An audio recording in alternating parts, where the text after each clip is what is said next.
ये है दिल्ली दर्पण।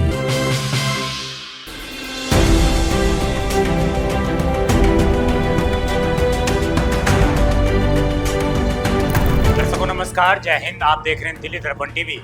दर्शकों, कुछ समय पहले हमने आपको बताया था कि दिल्ली एमसीडी के अंदर चुनाव होने वाले हैं, क्योंकि स्टैंडिंग कमेटी को लेकर लगातार जो है पिछले कई सालों से चुनाव नहीं हो पाए थे। तो अब उसके बाद लगातार पहले वार्ड समितियों के चुनाव तो हुए थे, परंतु स्टैंडिंग कमेटी का मेंबर नहीं चुना गया था। अब फाइनली जो है स्टैंडिंग कमेटी को लेकर भी चुनाव होने वाले हैं। आज चूंकि वार्ड चेयरमैन की जो है उसमें चुनाव थे और उसका जो रिजल्ट भी है वो भी अभी तक आ चुका है। जब हम वीडियो रिकॉर्ड कर रहे हैं तो अब तक लगभग 12 में से 10 जोनों के जो है रिजल्ट आ चुके हैं। 2 जोनों के रिजल्ट बाकी हैं, उनमें भी संभावनाएं जताई जा रही है कि जो सत्ताधारी पार्टी है उसी का शायद वहाँ पर चेयरमैन और उप चेयरमैन बनकर आएगा। मैं आपको इसमें ये भी बताऊंगा कि जो नई पार्टी बनी थी आम आदमी पार्टी से टूटकर इंद्रप्रस्थ विकास पार्टी, उसका क्या हाल है, उसने क्या कोई खेला किया या फिर जैसी चीज़ें थी वैसे ही वैसी रह गई, या आम आदमी पार्टी ने खेला किया और क्या कुछ नया बदलाव हुआ है, वो भी आपको बताने का प्रयास करेंगे। और इसका इफेक्ट आपके ऊपर क्या पड़ने वाला है। जो वास्तविक रूप में दिल्ली वाले कह रहे थे कि दिल्ली में ट्रिपल इंजन की सरकार है, तो अब एक तरीके से इस चुनाव के बाद दिल्ली एमसीडी में रिजल्ट आने के बाद ये चीज़ शायद कंफर्म होती हुई नजर आ रही है कि दिल्ली में अब वास्तविक रूप से जो है ट्रिपल इंजन की सरकार है। तो एक बार आपको रिजल्ट बताए चलते हैं, कौन कौन जीता आपके वार्ड से, आपके क्षेत्र का, जोन का कौन चेयरमैन बना, कौन उप चेयरमैन बना, सभी के नाम बताएंगे और विस्तार से बताएंगे आखिरकार क्या आजकल पूरा खेला हुआ। तो देखिए, जो टोटल 12 जोन है, 12 जोन में से 8 जोन में जो बताया गया उसमें बीजेपी आ गई है।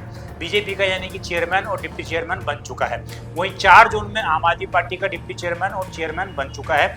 इसमें यह भी बताया गया कि 6 मनोनीत जो है पूरी दिल्ली नगर निगम की जो एक तरीके से सभा है वो 250 मेंबर लोग मिलके जो है अपने निगम पार्षद को चुनते हैं और उसमें से 6 मेंबर चुने जाते हैं। अभी चूंकि 238 मेंबर निगम पार्षद है, बाकी के लोग विधायक बन चुके हैं, तो इस तरह की चीज़ें भी 12 की जो आसपास सीटें वो खाली भी हैं। तो इनमें से लगभग 4 जोन में अभी आम आदमी पार्टी जीत चुकी है चेयरमैन और उप चेयरमैन का। इसके अलावा 8 जोन में बीजेपी की संभावना पूरी की है कि बाकी और जोन में भी वो जीत चुकी है। कई जोनों में रिजल्ट अभी आ चुके हैं, हम आपको उनके नाम भी बताए चलते हैं। इसमें जो सबसे बड़ी बात रही वो रोहिणी के अंदर, जहाँ पर आम आदमी पार्टी का जो चेयरमैन है वो चुना गया है और डिप्टी चेयरमैन यहाँ पर बीजेपी का चुना गया है। तो निश्चित रूप से यहाँ पर एक खेला जरूर हुआ है, वो भी आपको बताएंगे। और जो हमने बात करी इंद्रप्रस्थ विकास पार्टी यानी कि IVF की, उसका कहीं भी 2 जगह से उन्होंने, एक रोहिणी जोन से, इसके अलावा एक साउथ जोन से जो उन्होंने इस तरीके से सीट भरने का प्रयास किया था वहाँ पर चेयरमैन और डिप्टी चेयरमैन का सीट भरने का, परंतु वहाँ से पूरी तरीके से IVF को निराशा हाथ लगी है। एक भी उनका कोई भी कैंडिडेट नहीं जीत पाया है। आपको बता दें, IVF के निर्माण के बाद ये इसका पहला इलेक्शन था जो कि एक इंटरनल इलेक्शन था। तो इस इंटरनल इलेक्शन में किसी भी प्रकार से IVF कोई भी कमाल नहीं दिखा पाई। मुकेश गोयल जो इसके संस्थापक एक तरीके से कहे गए, वो किसी भी प्रकार से कमाल इस पूरी इलेक्शन में नहीं दिखा पाए। अब मैं आपको दर्शकों एक चीज़ बताए चलता हूँ जो स्टैंडिंग कमेटी के लिए है। इसमें भी बताया गया है कि स्टैंडिंग कमेटी के लिए भी लगभग 7 मेंबर तो आम आदमी पार्टी के पास हैं। जो आगे रिजल्ट आएंगे जिस तरीके से, 11 इसमें बीजेपी के हैं। और स्टैंडिंग कमेटी का जो चेयरमैन है वो ऐसी संभावना है, 100% ऐसी संभावना है कि बीजेपी का ही स्टैंडिंग कमेटी का चेयरमैन बनेगा। और स्टैंडिंग कमेटी का क्या महत्वपूर्ण होता है ये आपको भी बताए चलते हैं। इसमें सबसे पहले मैं आपको ये बताए चलता हूँ कि आखिरकार जो आज इलेक्शन आया, जो रिजल्ट आया है, उसमें जब हम वीडियो रिकॉर्ड कर रहे हैं अभी लगभग 7:33 हो रहे हैं। अब तक का क्या रिजल्ट है वो मैं आपको बता चलता हूँ। जो एमसीडी ने खुद ही ऑफिशियल तरीके से, एक तरीके से उन्होंने अनाउंसमेंट कर दी है, अपने जितने भी उनके सोशल मीडिया हैंडल है, वेबसाइट है, उन सभी पर उन्होंने इस चीज़ को अपडेट कर दिया है।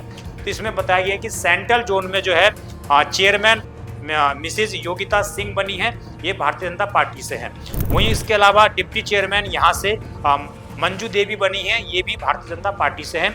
ये सेंट्रल जोन का रिजल्ट है। इसके अलावा बात करें हम नरेला जोन की, कुल 12 जोन है, 12 जोन में से मैं आपको जोन के वाइज नाम बताए चल रहा हूँ। तो नरेला जोन में से बात करें, चेयरमैन जो है मिसेज बबीता बनी है, ये भी बीजेपी से हैं। वहीं डिप्टी चेयरमैन यहाँ से जनता देवी बनी है, ये भी बीजेपी से हैं, भारतीय जनता पार्टी से बने हैं। इसके अलावा मैं बात करूँ तीसरे जोन की, तो सिविल लाइन तीसरा जोन है।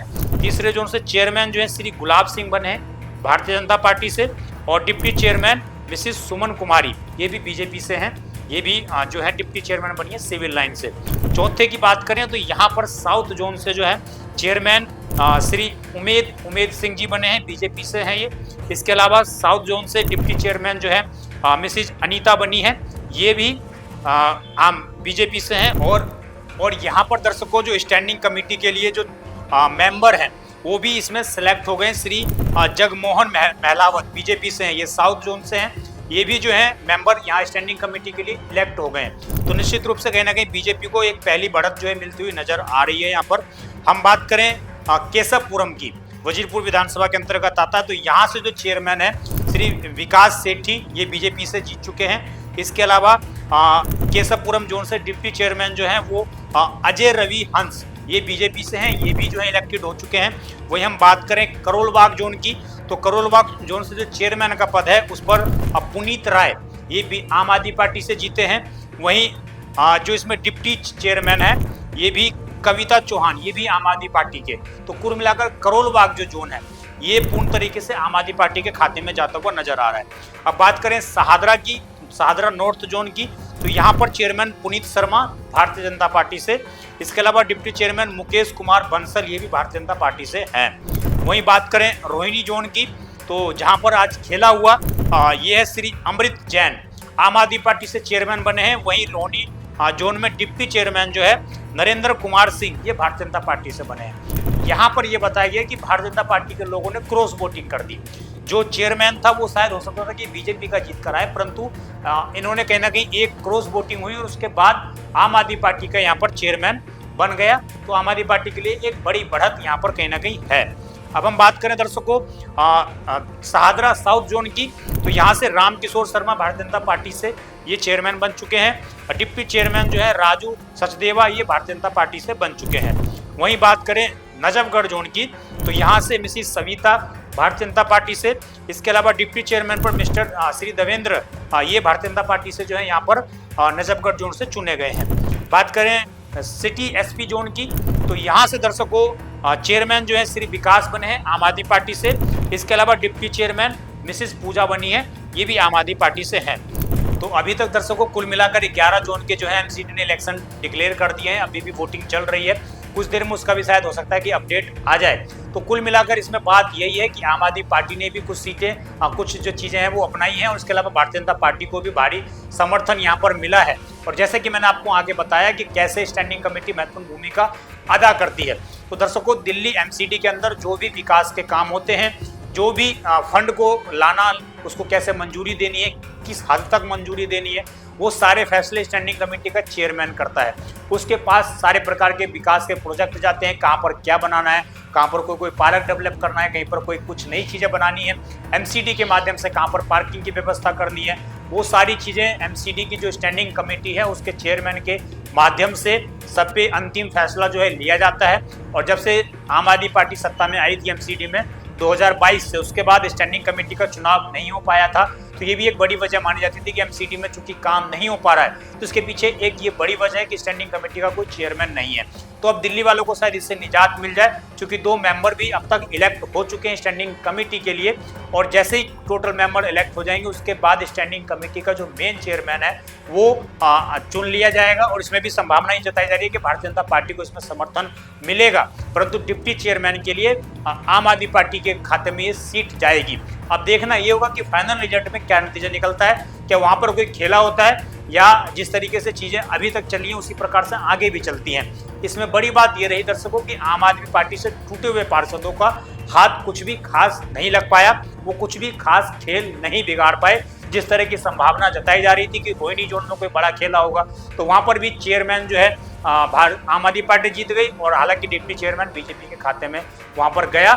इसके अलावा साउथ जोन में और तमाम जगहों पर भी उन्होंने ट्राई किया था, परंतु वहां पर भी किसी प्रकार से समर्थन आईबीएफ के निगम पार्षदों को मिलता हुआ नजर नहीं आया। उनके जो मेंबर खड़े हुए थे चेयरमैन और उप चेयरमैन के, उनको मिलता हुआ नजर नहीं आया। तो हमने आपको अपडेट देने का प्रयास किया, आपको बताया कि स्टैंडिंग कमेटी का क्या महत्वपूर्ण होता है, कैसे स्टैंडिंग कमेटी जो है दिल्ली वालों के विकास के लिए एक अहम भूमिका अदा करती है। और निश्चित रूप से इसके बाद कहीं ना कहीं देखना ये होगा कि दिल्ली में फाइनली अगर ट्रिपल इंजन की सरकार बन चुकी है और जो ये फाइनल एमसीडी में अगर चेयरमैन भी भारतीय जनता पार्टी का बन जाता है, तो फिर शायद विपक्ष के पास पूरा मौका रहेगा और दिल्ली की जनता के पास भी पूरा मौका रहेगा कि वो सीधे सवाल पूछे कि आखिरकार तीनों ही जगहों पर आपकी सरकार है, उसके बाद भी ये काम आखिरकार अधर में क्यों लटका हुआ है, फलाने जगह पर वाटर लॉगिंग क्यों हो रही है, साफ सफाई की व्यवस्था सही क्यों नहीं है।